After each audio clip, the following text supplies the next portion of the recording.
வணக்கம். இப்போ கரிகாலன் கட்டிய கல்லணை, கரிகால சோழன் கட்டிய கல்லணையை பற்றி நம்ம தெரிஞ்சுக்க போகிறோம். இந்த கல்லணை வந்து 2ஆம் நூற்றாண்டில் தஞ்சை மாவட்டத்தில் ஓடி வருகின்ற காவிரியினுடைய குறுக்கே கட்டப்படுகிறது.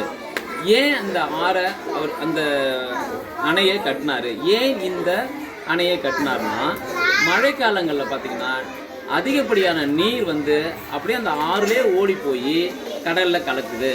இதனால் மே மாதங்களில் பார்த்திங்கன்னா தண்ணீர் பற்றாக்குறையால் மக்கள் பாதிக்கப்படுறாங்கன்னு அவர் நினச்சி இந்த தண்ணியை வந்து விவசாயத்துக்கும் குடிநீருக்கும் பயன்படுத்துன்னு சொல்லி அந்த காவிரியோட குறுக்கே ஒரு அணையை கட்டுறாரு. அதான் கல்லணை.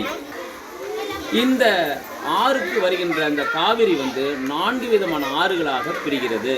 ஒன்று காவிரி, கொள்ளிடம், வெண்ணாறு, புது ஆறு, இப்படி 4 விதமான ஆறுகளாக பிரிஞ்சு தமிழகத்தினுடைய தஞ்சை, திருச்சி மாவட்டங்களை பசுமையான ஒரு வளமிக்க ஒரு இடமாக மாற்றுகிறது.